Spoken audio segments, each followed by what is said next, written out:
Well, maraming humihiling na matigok na si Boying. Kayo ba? Gusto niyo?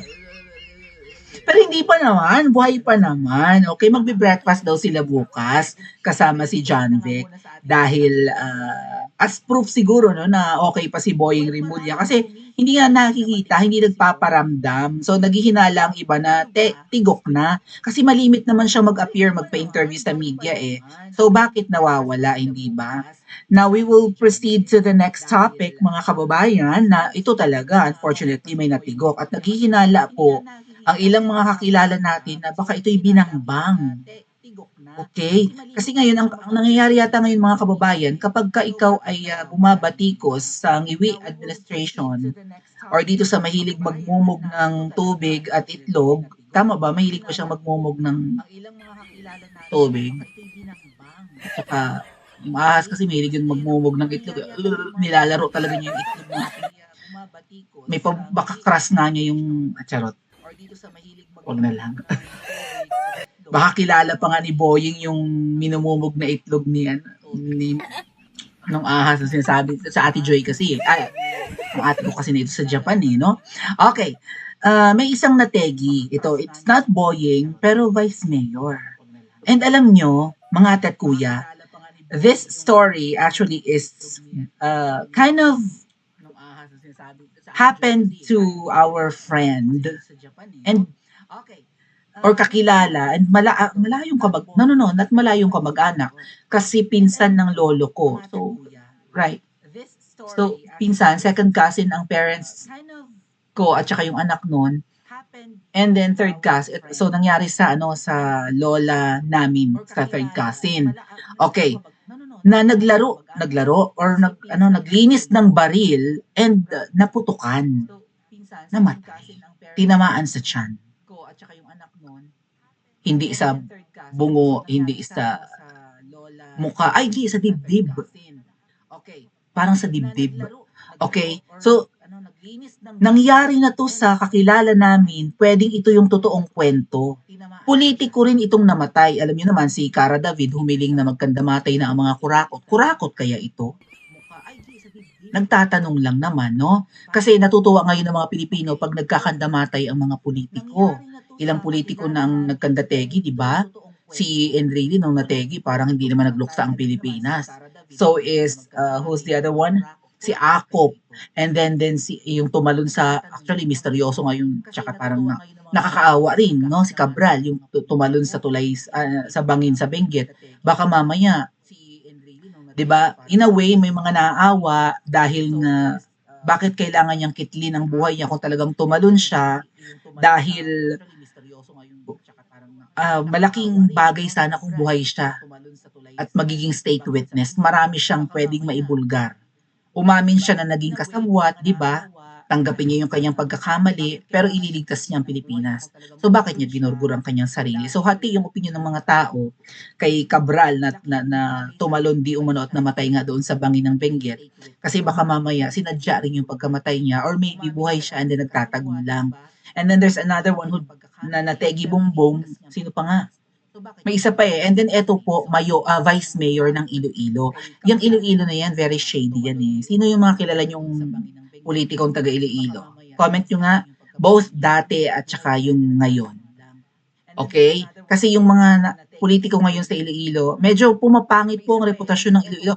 Hoy, mga Ilonggo, dirano natabo sa inyo, ha?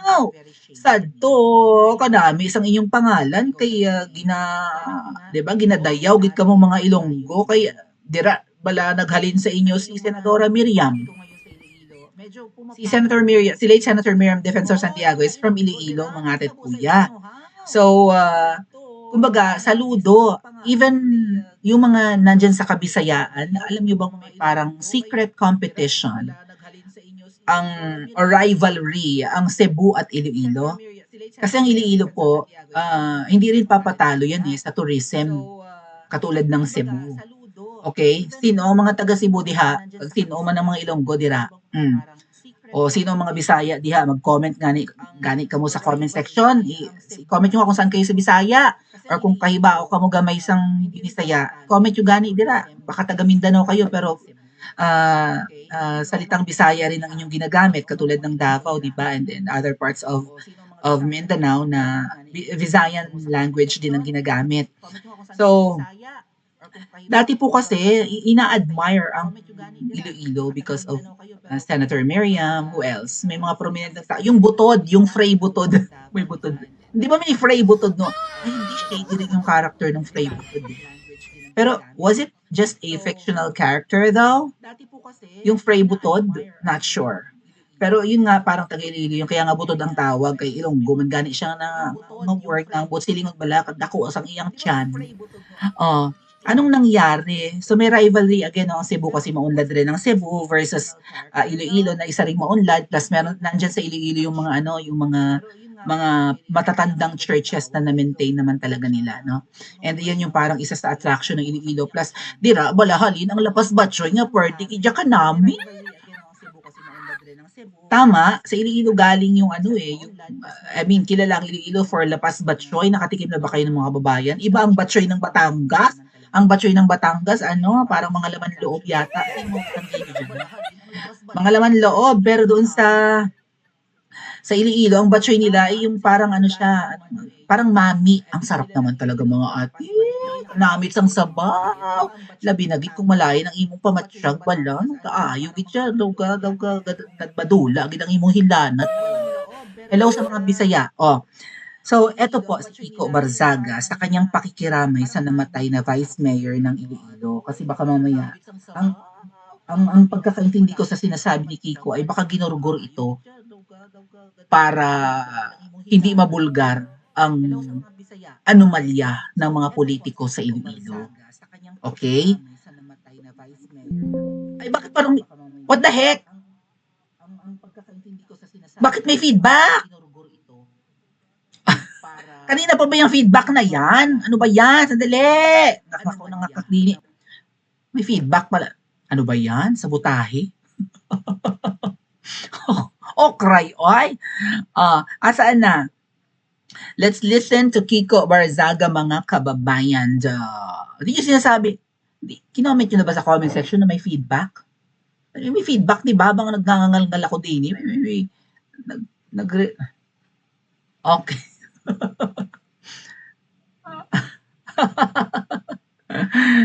Ginoo. Matagal na daw yung feedback. Okay. Sorry na. Kasi biglang ginurgur yung live natin, nung binuhay natin, may feedback na tuloy. Okrabo. Imbiar na. Anyway, let's continue. Eto po, nakikirama yata si Kiko sa namatay na mayora. Eto. Vice Mayor, rather. My fellow citizens, Vice Mayor Aimee Lamasan has passed away. The Vice Mayor from Iloilo has passed away from a self-inflicted gunshot wound. Though plenty of questions emerge from this incident, the province of Iloilo is home to many notable figures in the flood control corruption scandal, namely Senior Deputy Majority Leader Lawrence Defensor and Congresswoman Garin, the Dingvaxia Queen, who rules her district alongside her daughter, Board Member Rica Jane Garin, the Dingvaxia Princess, who are being investigated for involvement in the massive corruption in our country. The timing and the nature of Vice Mayor Lamasan's death is too suspicious, and an investigation must be made to determine whether her death was caused by her knowledge of the flood control anomalies in the province of Iloilo. That will be all. Happy New Year. So, nategi yung Vice Mayor na taga Iloilo, and then ano ba to, pinagbibintangan ba ni Kiko Barzaga, sina Janet Garin, at ang iba pang mga politiko ng Iloilo? Dingvaxia Queen talaga ang tawag niya kay Garin. Okay. Now, defender ni Sandro Marcos yung Janet Garin. Isa pa rin yung sa nagbago ang ihip ng hangin, si Garin. Kahit paano si Garin, parang na-appreciate namin yon noong panahon ni PRRD.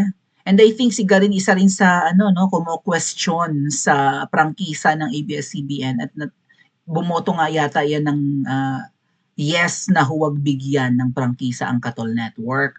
So, kahit papaano na-appreciate namin si Garin, tapos Ilonggo pagani, kay pareho man namon nga Bisaya, no?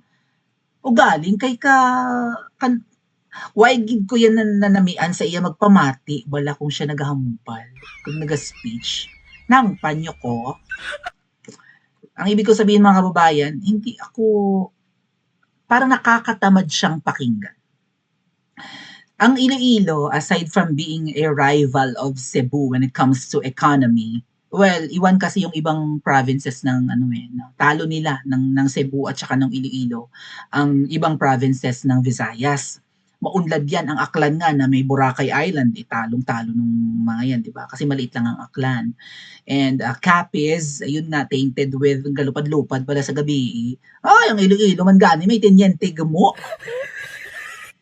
Alam niyo yung Capiz? Ate Ruti, hello. Ate Ruti, di ba alam mo yung marami doon.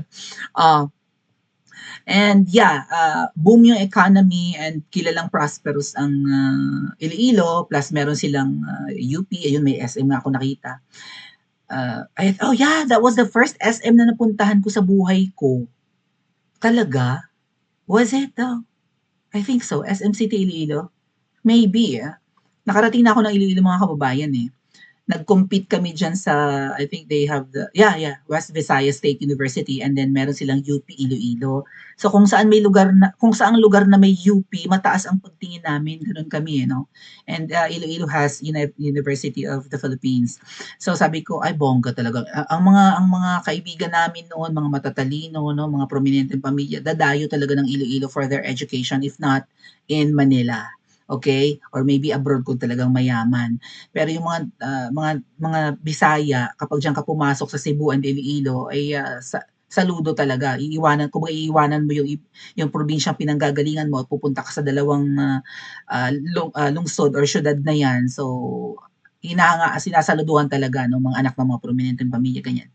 So, going back, yung sinabi niya na Vice Mayor Aimee Lamasan, maybe tingnan natin kung ano yung nangyari. Ang alam ko, naglinis ng baril and then aksidente na iputok niya at tinamaan siya sa tiyan. What's the name again? Aimee Lamasan.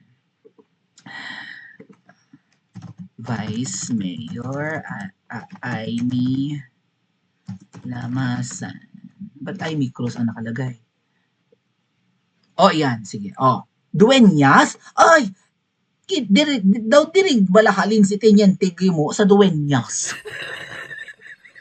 Yung kilalang aswang mga. Kung ang Capiz ay kilala sa mga aswang, mas mabangis daw yung aswang na nasa Iloilo. Yung si Tenyente mo. I think that's a part of Philippine folklore or something, na kwentong bayan or whatever. Familiar sa inyo yung Tenyente mo na kwento, mga ate kuya. So, sa Dueñas na siya. Dueñas Iloilo Vice Mayor Aimee Paz Lamasan, who was earlier injured in an apparent accidental discharge of her firearm last December, bagong taon, ay nategi bombom, Dueñas Iloilo Mayor Robert Martin Pama said on Thursday. Tegi. Nabaril niya yung sarili niya, and then tegi. Naoperahan pa siya, sorry. Oo, naoperahan pa. Nadala pa sa ospital. Okay? Nasawi, TV Patrol lang sa strike yan. Okay. Ito kayang si Aimee Lamasan ay mabuti kaya itong politiko. Kasi kahit papaano, ito nga yung speech ni Kigo. Kasi kahit papaano, parang hindi, ewan ko, may nagdiriwang ba na namatay ito? Ayan, nabaril nga yung kanyang sarili. Pero again, ang Iloilo nga po ay lugar ng na-tainted ng corruption. Right? O defensor pa, kamag-anak pa yata yan. Ayan si Garin. Kamag-anak pa yata ni Senadora Miriam yung si Lawrence na ito. Pero alam niyo mga ate at kuya, nung bata ako, hindi kilala ang Iloilo as corrupt na city. Maybe hindi lang kami aware, no? dahil siguro nga kapagka may mga competitions kasi 'di ba dati sumasali nga ako sa mga competitions ng schools. So kapag ang kalaban namin halimbawa taga Iloilo, wala kami talagang laban. When it comes to quiz bee, kung ano-ano pang mga folk dance competition, lalo na yang sa ano public speaking, mga extemporaneous speech, ganyan, kung ano-ano pa. Sa debate, wala kaming laban sa mga taga Iloilo kasi ano talaga, hindi ang alam ko and ewan ko kung familiar kayo dito, ang mga taga Iloilo hindi nila priority na matuto ng wikang Filipino or ng Tagalog. Wala na sila labot, why na sila ga ambisyon gid nga madula bala ang katigas ang ilang dila. Why sila why labot, why pake. Wala silang pakialam kung matigas ang dila nila, ang importante sa kanila matatas sila sa wikang Ingles. Kaya pagdating sa debate at kung ano-ano pang competition, hindi namin matalo-talo yung mga representatives and mga contestants na galing Iloilo. Kasi ano yan sila, sanay mag-English. Mga brilliant, no? Siguro na-inspire din, panahon pa lang ni Senadora Miriam. Pride ng Iloilo yan Senadora Miriam. What about ngayong mga panahong ito? Proud kaya sila kay Garin? At napaka-untimely raw nung pagkawala, sabi ni Congressman Kiko, nung vice mayor, kung kailan na ang Iloilo ay pugad raw ngayon ng corruption and 'di ba ang mga nakaposisyon na taga Iloilo ay mga allegedly maanomalya. Si Garin nga 'di ba sa Dengvaxia yan siya dati. Na issues about sa Dengvaxia ni Ninoy. Kaya parang parang bumalimbing si Garin nung panahon ni Tatay Digong. And then ngayon bumalimbing ulit panahon ni Ngiwi. Although tainted noon si Garin for the Dengvaxia, pagturok ng may mga nagkandamatay raw ng mga bata noon eh. 'Di ba sa ano 'yun parang gamot para sa kagat ng lamok something, right? Dengue vaccine 'yun no, Dengvaxia. May mga nagkandamatay kasi parang hindi pa tapos yung clinical trial or something doon sa Dengvaxia. Itinurok agad parang pinrocure agad ng DOH. Sino nga yun? Yung Duque, right? And then si Garin pa yata. Ano pa si Garin noon sa DOH? Anyway, siya yung, di ba, nakukuha ng picture na nagtuturok mo na safe daw, may nagkandamatay ng mga bata. So, parang pinilit, tama bang pagkaka-recall ko mga atit kuya, parang pinilit nilang bilhin yung bakuna dahil siguro sa kickback or something, or corruption or what.